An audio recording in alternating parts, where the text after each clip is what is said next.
Happy solstice. It's 7:22 a.m. Eastern time. Sunrise on the shortest day. First day of winter. Just taking it easy by the fire right after sunrise. I've got my journal and I might take some notes. Just really want to have a slow, quiet morning. I am making Wassail. So this is a apple cider.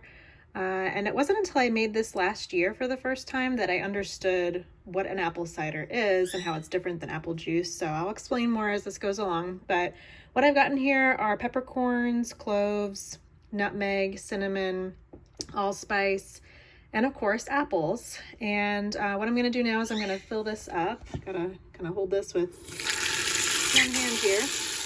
I'm going to fill this up until the apples are just covered, and then I'm going to bring it to a boil, turn it down to simmer, and I'm going to let that simmer for an hour, and then we'll go over the next steps. Sorry for the background noise because I have the dishwasher going, but this is just simmered for an hour. And now the next step is I'm going to remove the apples, and I'm going to put them in this bowl, and I'm going to mash them. And then they go back in here for a half an hour, and that will help release more of the juices. All right, I have them separated now. So I've got just about 1.5 quarts of cider in there. So, oops, wrong one. Grabbing the wrong tool here. So I'm just gonna mash these up. And the nice thing is that, there's so many juices still left in these apples. So I should get close to 2 quarts, which is great because I last year, I don't want it to last a long time. I really just like enjoying it this time of the year, but I think it lasted maybe like 2 days, maybe 3. Just having it with dinner tonight, and definitely having it fresh as soon as it's done, and then be doing something special with it, which I will share with you, that we'll do outside. So now that these are mashed up, I'm going to get these back in the pot and get it back to a simmer for about a half an hour. The thing I'll show you is that now that I've got the mashed apples back in here, it's pretty much, oh, sorry, got the camera going crazy. It's pretty much about 2.5 quarts. So by the time I strain out all of the apple pulp and the herbs and cinnamon sticks and things, it should be about 2 quarts, but this has another half an hour to go, and then we're going to add it. Not only are we going to take some things away, but I'm going to add a few special things to it. All right, now that the apples have simmered, or I guess the apple sauce has simmered, instead of using cheesecloth or a fine mesh strainer, I'm just using 2 strainers. This one has holes that are a little bit bigger, and then this one has ones that are smaller.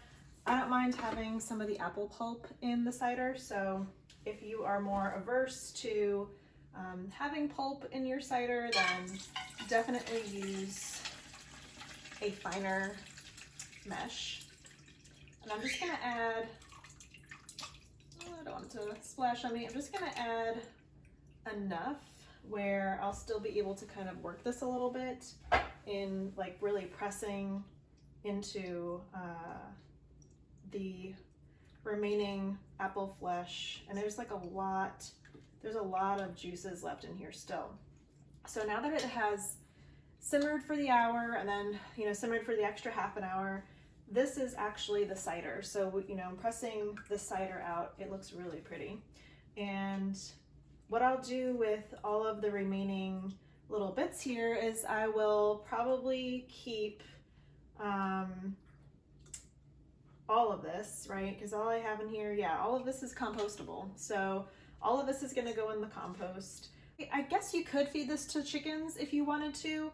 I might make sure that like some of these, allspice berries and the cloves don't go in there, but I might save a few scraps and some of the apple skins for the chickens. I think that might be a nice tradition to start, but generally I've just composted everything. So this is coming out really, really nicely. What's interesting is like it's having a tough time getting through the other strainer. So It really just needs a little bit of help. And now it's like just a little bit of like kind of applesauce is left up here. So I'm sure you could, you know, strain out and pick out all of these larger pieces like the cinnamon sticks and the clove berries, and maybe put the rest of like the apple pulp into like a bread or pancakes or something. I don't really feel compelled to try that right now. We don't have any eggs really coming in, so you know, the best that I could do is I could freeze this and try this another time when we have eggs. You know, I have had, as kind of an update to an earlier video about dehydrating eggs, you know, I have been rehydrating and using the eggs that I preserved from over the summer. And, excuse me, I have been using that in baking, and it seems to work fine. Like, I've noticed a little bit of a difference in the outcome, but like everything tastes great. And I'll definitely continue doing that next year. And it's just a simple thing to do, and we've got a lot of eggs. So I am going to finish pressing out the cider, and then the next step is it's going to go back on the heat, but just a very low heat, and we'll add some extra little ingredients to it.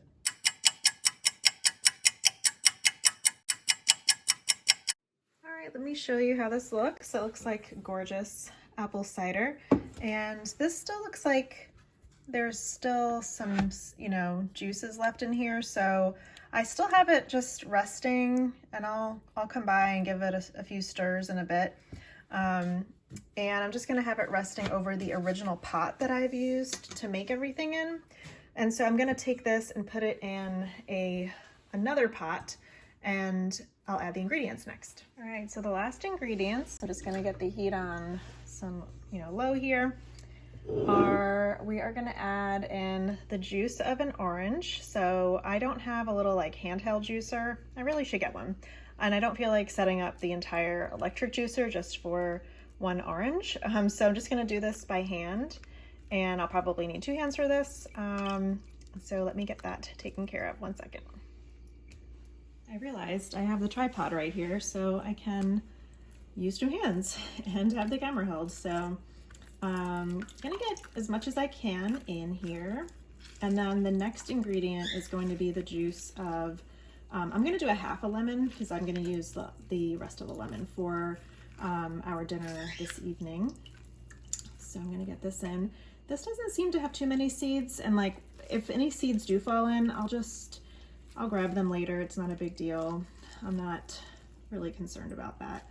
And I'm gonna save the rind, and I'm gonna use this for the dessert. Hoping that I have time to make tonight.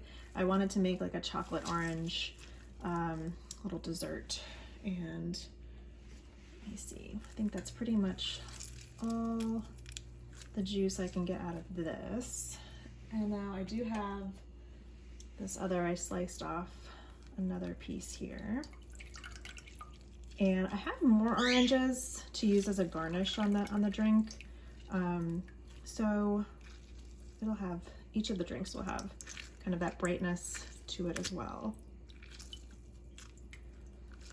And the other thing you can do with these rinds that I like to do as well, but I just actually made a bunch of cleaning supplies, is you can soak this in white vinegar and then strain it and use that as a base for your household cleaning products. All right, I think that's pretty good too. And now I've got the lemon. I'm gonna get that in here, and I think some of these, I was gonna see if I could get some of these seeds out first. That way, just prevent them from getting in there, but I'm sure some more will get in.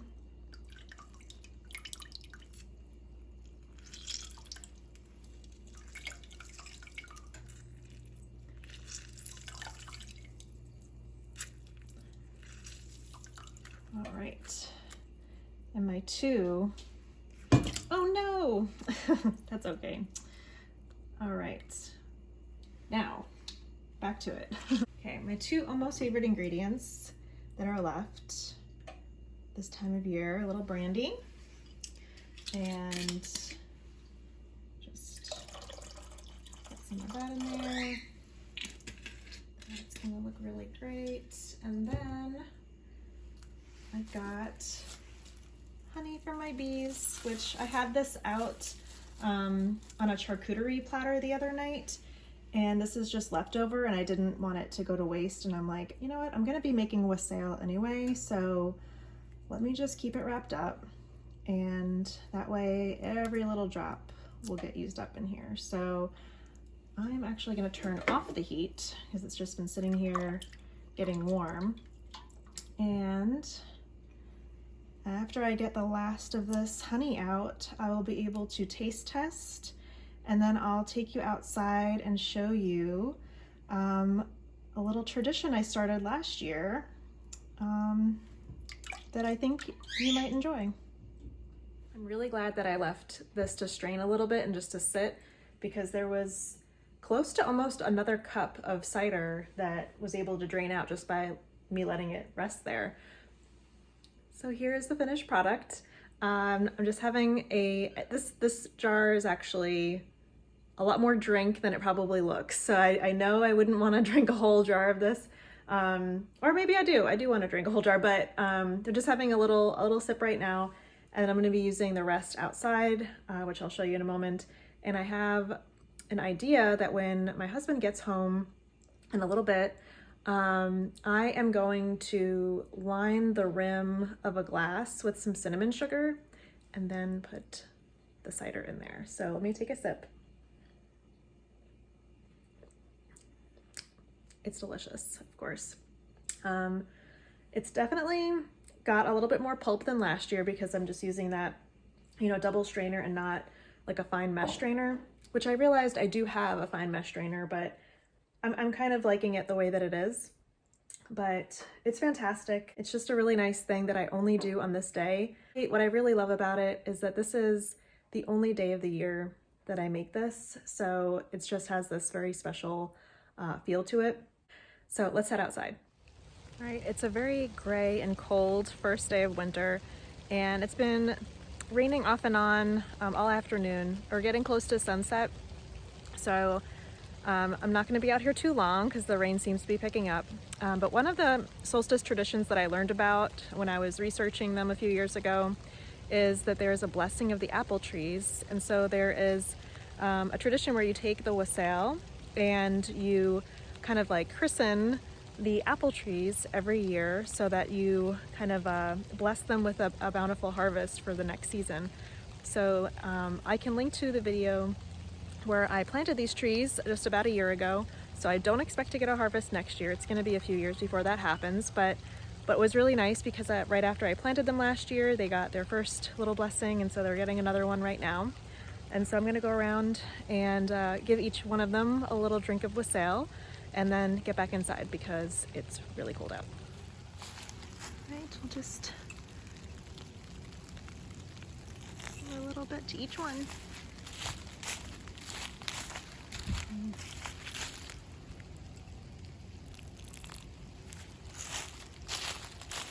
All right, girls, here you go.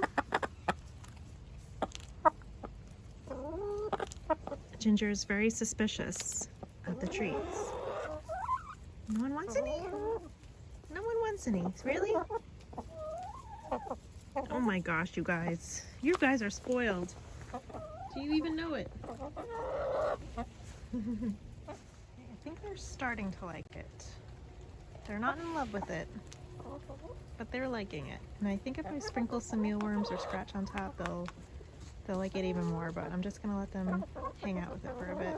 It's getting into the evening now, and one of my last solstice traditions that I'll share with you is that on the summer solstice 6 months ago, I harvested a bunch of herbs from around the garden in our yard. And what I have done, even before starting all these other traditions, for at least the past, I think ever since I've had a garden, which has been almost 5 years now, I think this is my 4th or 5th year gardening, I have harvested on the summer solstice herbs, and I've set them aside in a separate jar. So this has been sitting in the pantry since then. And then I steep them and have them as tea on the winter solstice, and today I'm going to harvest some herbs that are growing. And I know it is the first day of winter, but there's still a lot of stuff out there that makes great tea. So I'm gonna go around and I'm gonna harvest some herbs, and then I'll get them in the dehydrator. And then on the summer solstice, I will have a cup of tea and I'll think back to this cold winter day. So this smells incredible. It's so great to just open it up, and it hasn't been opened since summer. And you know, it looks like I've got calendula, some rose petals, yarrow, lemongrass, lemon balm, thyme, sage, all sorts of goodies in here. I see holy basil. Yeah, probably some motherwort as well, because that is just pretty much good year round. But yeah, I'm gonna get this in here and have some tea.